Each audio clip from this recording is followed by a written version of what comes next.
The set of requirements constitutes a contract between the client and the software developer. Requirements को base बनाते हुए एक contract को establish किया जाता है क्लाइंट और सॉफ्टवेयर डेवलपर के दरमियान. सॉफ्टवेयर को डेवलप करने से पहले we need the set of requirements, और ये वो रिक्वायरमेंट्स हैं जिनकी बेसिस पे एक कॉन्ट्रैक्ट को इस्टेब्लिश किया जाता है. और ये कॉन्ट्रैक्ट जो है ये क्लाइंट के दरमियान भी होता है और डेवलपर के दरमियान भी होता है. क्लाइंट ये बताता है इस कॉन्ट्रैक्ट के थ्रू कि these are the set of requirements जिनको आपने सॉफ्टवेयर में बिल्ड करके देना है, एंड डेवलपर ये एग्री करता है कि ये वो सेट ऑफ रिक्वायरमेंट्स है जिस पे उसने एग्री किया कि वो यूजर को with in that specified time and amount वो रिक्वायर्ड रिक्वायरमेंट्स जो है, वो डिफाइंड रिक्वायरमेंट्स जो है वो बिल्ड करके यूजर को हैंड ओवर करेगा.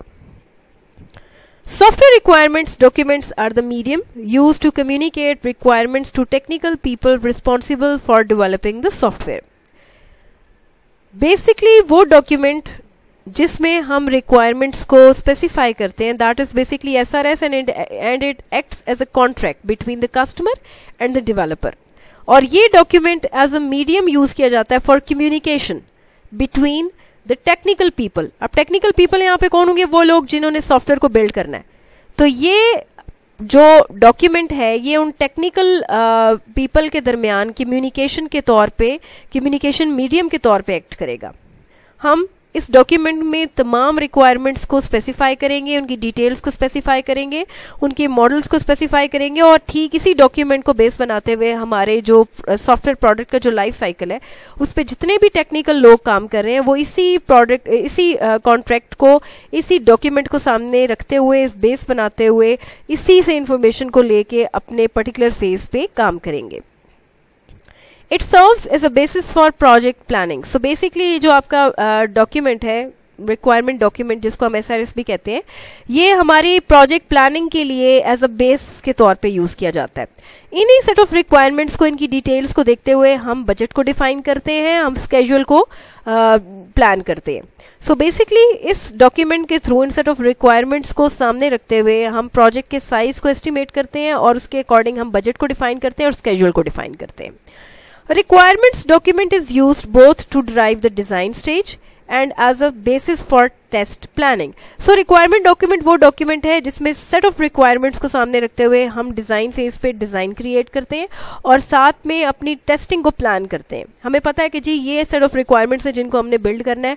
इन्हीं रिक्वायरमेंट्स और इन्हीं डिटेल्स के अकॉर्डिंग, इन्हीं स्पेसिफिकेशंस के अकॉर्डिंग जो हमारा वैलिड डिजाइन है वो क्या होना चाहिए, कैसा होना चाहिए, क्या जो डिजाइन फेज पे जाके हमने डिजाइन क्रिएट किया है, जो टेक्निक्स हमने मॉडल किए हैं, जो मॉडल्स क्रिएट किए हैं, जो मॉडल्स बिल्ड किए हैं, क्या वो इन रिक्वायरमेंट्स के अकॉर्डिंग है, क्या उनको फुलफिल करें. और साथ में इन्हीं रिक्वायरमेंट्स को देखते हुए हम सॉफ्टवेयर को इम्प्लीमेंटेशन के बाद टेस्ट करेंगे कि आया जो सॉफ्टवेयर बिल्ड किया गया है क्या वो इन सेट ऑफ रिक्वायरमेंट्स को फुलफिल कर रहा है या नहीं. इन्हीं रिक्वायरमेंट्स को देखते हुए टेस्ट केसेस जनरेट किए जाएंगे और टेस्टिंग परफॉर्म की जाएगी. सो बेसिकली ये पर्टिकुलर डॉक्यूमेंट डिजाइन फेज पे और टेस्ट प्लानिंग के लिए as a basis, as a guideline use किया जाता है.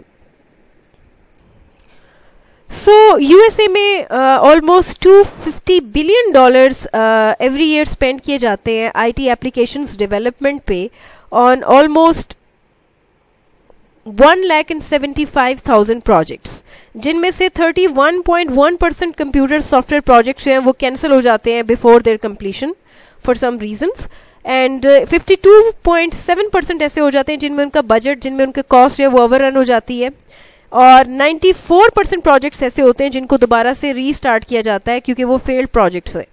एंड फेल्ड प्रोजेक्ट्स को दोबारा से रीस्टार्ट किया जाता है in order to make them successful. So this is a Standish Group of survey according to 1994.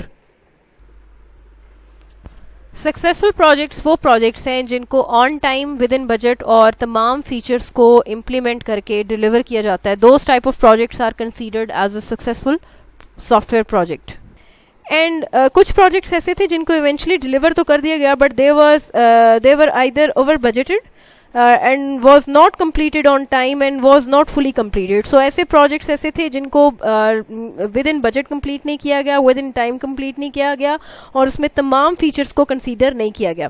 And failed project वो प्रोजेक्ट थे जिसमें कोई पर्टिकुलर फीचर भी डिलीवर नहीं किया गया और किसी भी पर्टिकुलर रिक्वायरमेंट को फुलफिल नहीं किया गया.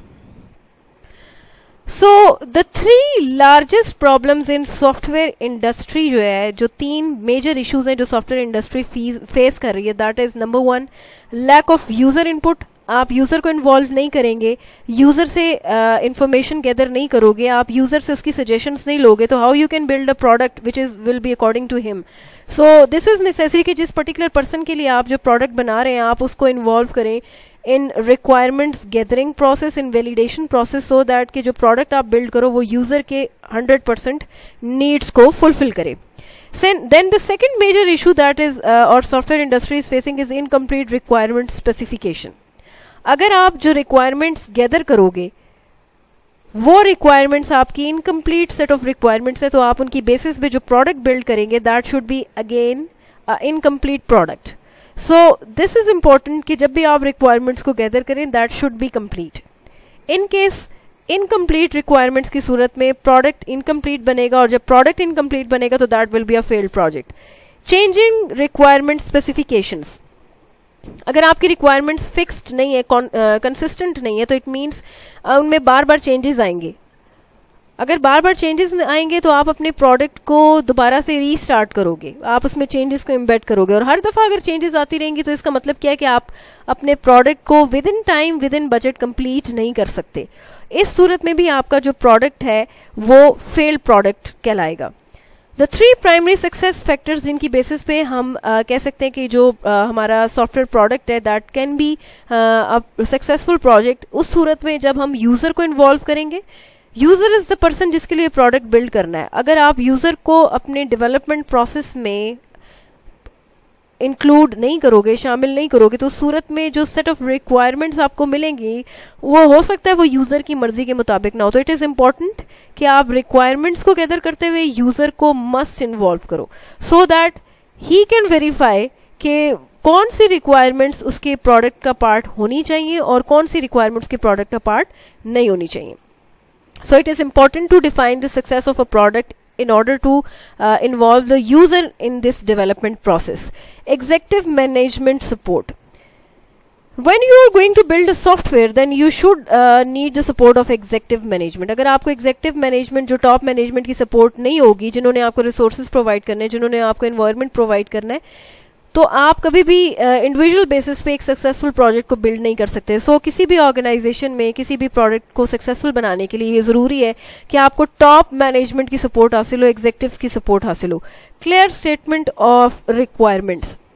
इट इज़ इम्पॉर्टेंट कि आप जिन सेट ऑफ रिक्वायरमेंट्स को बेस बनाते हुए सॉफ्टवेयर को बिल्ड करेंगे that should be the clear statements. उनमें कन्फ्यूजन नहीं होनी चाहिए, वो टू द पॉइंट होनी चाहिए, क्लियर होनी चाहिए, ताकि पढ़ने वाले को, रीडर्स को ये इजीली समझ आ जाए कि बेसिकली कौन सी एक्शंस हैं, कौन से फंक्शंस हैं जो हमने सॉफ्टवेयर में इन रिक्वायरमेंट्स को फुलफिल करने के लिए एम्बेड करने हैं.